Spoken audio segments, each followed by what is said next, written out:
This time of year it's the willow comb, and then I make the eel traps up and that. And then in the summer I'm out on the river doing the eel trapping. So you're not doing the same thing all year round. That's a nice mixture.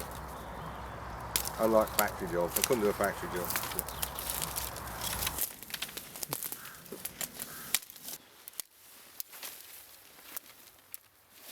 But my family have been doing this type of work now since 1475, and the whole thing hasn't changed.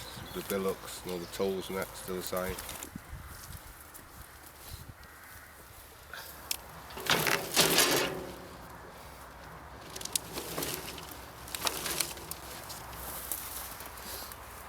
Years ago you had 20, 30 workers working on every lap farm. Now there's what, 1, 2 blokes at most. So they've all gone work in the factories now. And this type of work, I say, there's not a lot of money in it, and not many people want to do it. So that can be hard work. You know, it's a lovely day today, but you get heavy rain or snow. But I've come down here and it's so cold. You know, chilblains can be a headache, I tell you.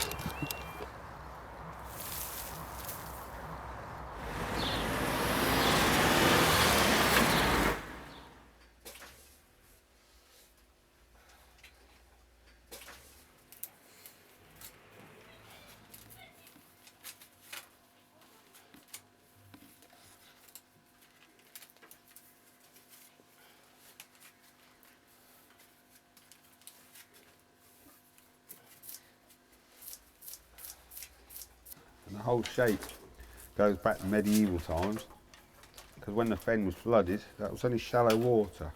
And that's why fen traps are always made of the split willow, and they're always made shallow like this.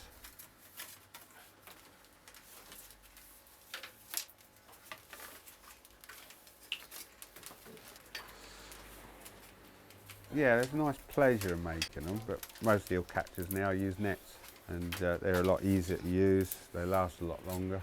These traps last a couple of years in the river. The problem with people today is they don't want to spend too much time making things anymore. They just want something off the shelf they can use. And I think they're better in a way, because the eels, they chew the willow, because aspirin comes from the willow, so it's got good bonuses there.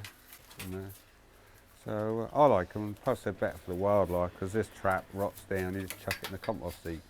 Nets, they get tangled up with all sorts. They've had otters killed in them and all sorts of animals. There is an art and a skill to setting them. You know, you just don't chuck these in a river hoping for all the luck. You need to get an idea where the eels are at the moment.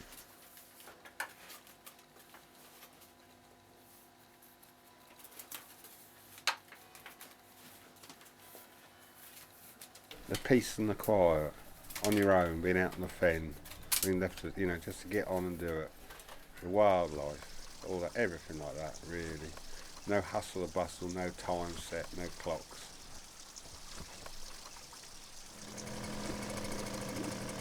First time I went out and hunt, I was a toddler.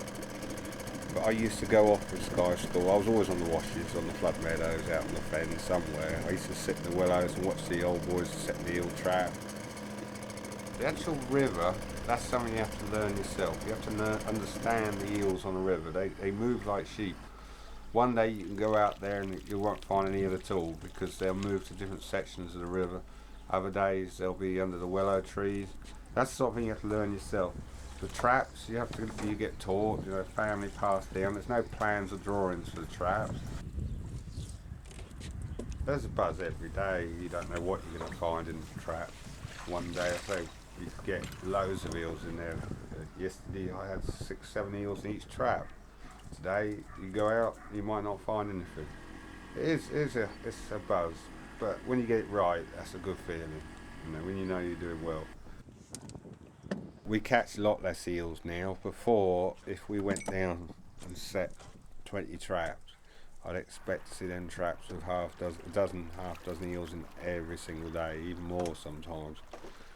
Now, some days we go out and don't get hardly any eels at all, you know, 2 or 3. Be a rich man now if I was getting the quantity of eels I was then at the prices of today. Them days, they weren't worth much, you know, because there were so many around. Now, because there's few, they're more of a delicacy now, so I can get a lot better price on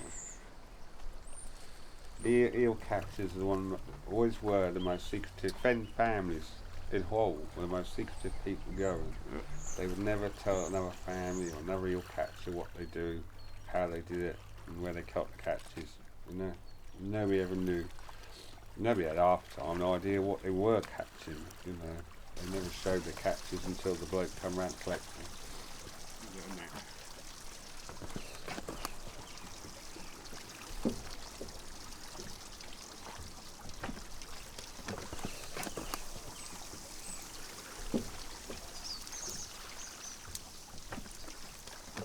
No, no, no, no, no, no. If I didn't have to use a car, it'd be even better. Because I don't like using cars too much. It costs money.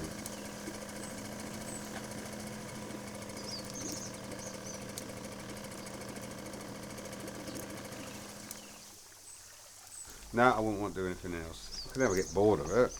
You know, I'll be doing this until they're digging a hole to put me in it. Because I ain't got nothing else to do. It's not a hobby, it's a lifestyle.